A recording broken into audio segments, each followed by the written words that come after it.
Welcome back to the second episode of the podcast, Around the Red. I am your host, Max Coughlin, and I'm excited to have a very special guest here. We don't have a writer. It's not a coach. It is a player. It's Tristan Alvano, star kicker from Omaha Westside, who is going to be a Husker next year. Tristan, thanks for joining me today. Yeah, thanks for having me, Max. I appreciate it. So to get into this episode, and to all you viewers who may not know him, I don't know how you don't know him by now.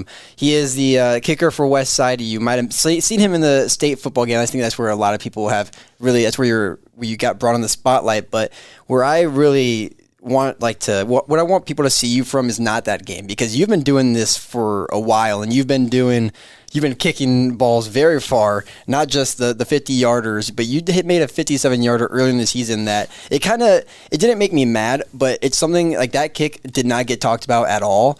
After the state championship game, which I understand because you went 5 for 5, but you kicked a 57-yard field goal and nobody talked about it, only the state championship game. So just run me through this past season for you, and I know it meant a lot to you because of everything that has happened to you. Just run me back to this whole season.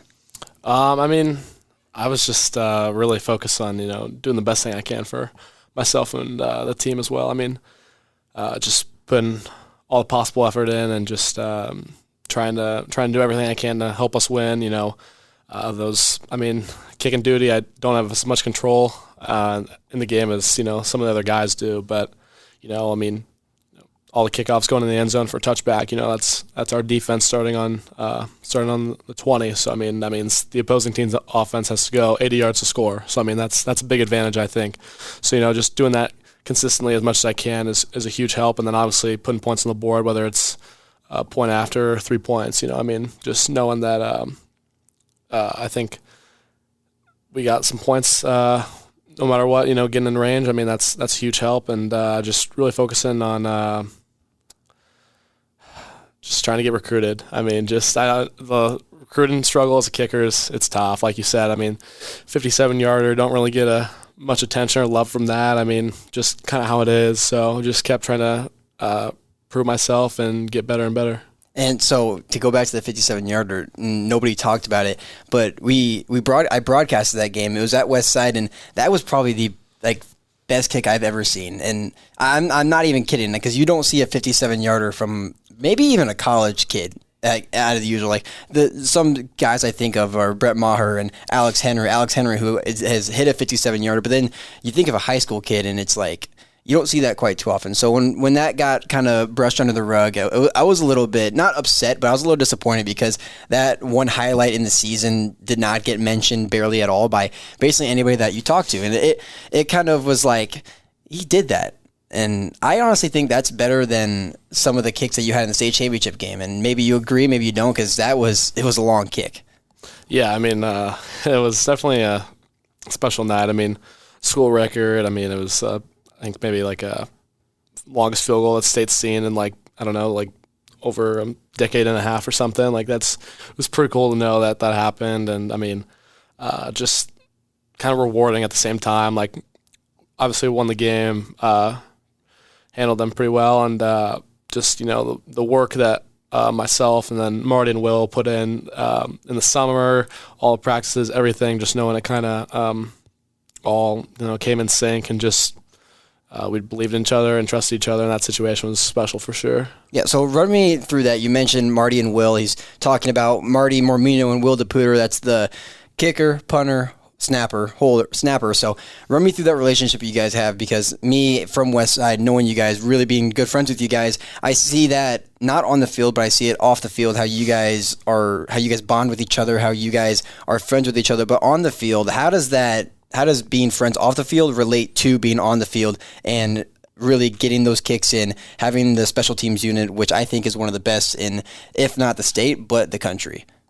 I think just knowing that the type of work we put in on the field kind of builds that relationship for sure. So it makes us closer off the field. We're hanging out outside of football and sports and stuff, or going out to eat after practice or something, or just spend time with each other as much as we can. Staying in touch, always trying to help each other. I know we all three kind of help each other in the recruiting process, but I got my process over with a little earlier than they did. So, just helping them as much as I can while this past winter and early spring, I guess, they're taking some visits or trying to decide where they go, offering some advice or helping them whichever way they can.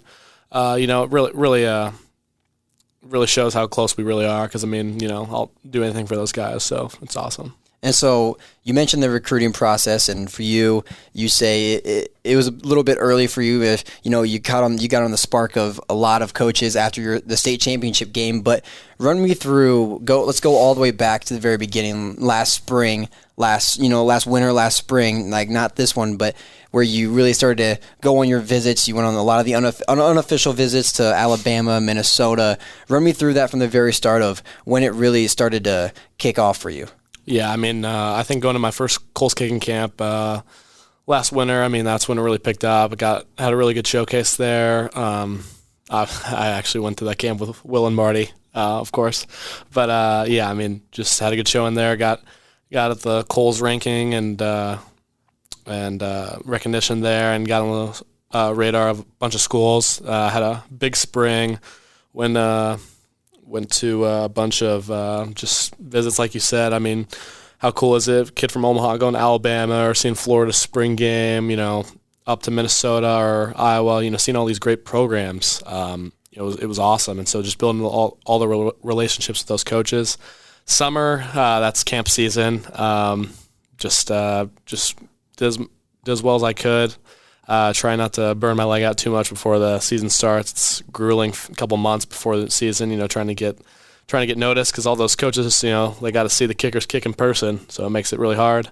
And then just season, recruiting process is a little slow. Obviously, can't really talk to coaches as much. They're all busy and stuff, and it was just slow and a little frustrating, and felt like a really long process. But fast forward to November 21st, have a great state championship game, and 22nd, I'm getting a full ride from Nebraska, which I never saw coming, considering I'd kind of been overlooked by them. So I was pumped, and then now I'm here, signed and ready to go.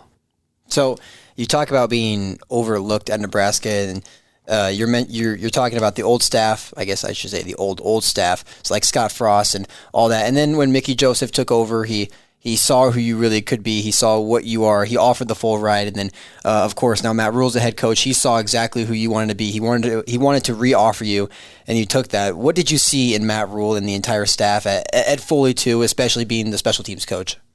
Yeah, I just think they're great people. I didn't really have to get to know them for a long period of time. That relationship was fairly new with this new staff now, but it's very genuine and real. I think I have a really good bond with Coach Foley and Coach Rule and the whole staff. It felt like home. It felt like a family, and that's kind of really what sold me and my family on the decision of going there. And I'm just happy. And that's no shade to any of the other coaches that recruited me too. I met some great people from all around the country, and built some very genuine relationships. And it was hard to kind of tell people no, or that I was just kind of going a different way with my recruitment because some of those relationships for over a year or so, and so it was difficult. But the best thing to do was for me to go to Nebraska, and really happy with it.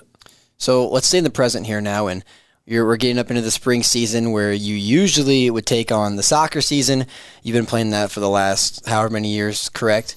Yeah, forever. But now you're giving it up because you want to save the leg. You don't want to risk an injury, which a lot of people completely understand. But you're staying healthy in another way. You're gonna run track, correct? Mm-hmm. So what went into that decision, and really, what are you gonna run? And I know you're pretty fast. I don't know how fast you are, but I know you have some speed on you. Well, I don't know if I'll be going in the 100 against Jalen and all the top 100-meter sprinters, but I think Coach Hobman, the head track coach at Westside, probably thinks I'm a good, really good 400 runner, and kind of that speed, but more in kind of the speed endurance. Being able to run closer to top speed just for a longer period of time. I think that's where I could be pretty good in, and then they'll try me in the 200 too. I know we got some really good guys. Obviously, the Okafor brothers are really, really good at that. So, well, I mean, I don't know. I think 400 is my event, but he'll try me. It's kind of my first go around with tracks. We'll try all these events and see what happens. So no like long jump, triple jump. No, none of that. I don't think so. None of that. All right. But I think you'll be good. I've never seen you run, but I'm guessing from what I've heard that you're pretty fast, I would say.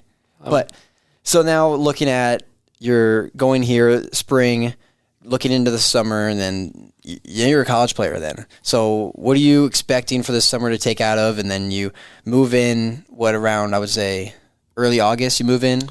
Oh, no, probably very beginning of June. Oh, really? Yeah. So you'll be there. You have summer practice at Nebraska, being around the guys, and then right after that, you're a college football player. So you get into this. It sounds crazy to say, and I bet it's even crazier for you. But you get into it. You have about 4 or 5 more months, and then it's go time for that. What do you do to really prepare for these next 4 or 5 months, and then you're playing college football? I think just really. Obviously, track's gonna help me out for sure. Make my whole lower body stronger, but I think, and obviously get me in shape too. But I think really just working out as much as I can, just getting in the weight room, kicking as often as I can. Come spring, obviously I can't be down there for spring practice with Nebraska and practicing with them, but I can kick on my own and make sure I'm sharp going into the summer and just focusing on just really improving myself and just getting ready to go, and I'm just enjoying the time I have here, and then get ready to go down there and be a part of a start of a kind of new chapter in Nebraska football for sure. So last question before I let you go here, and we will end this up.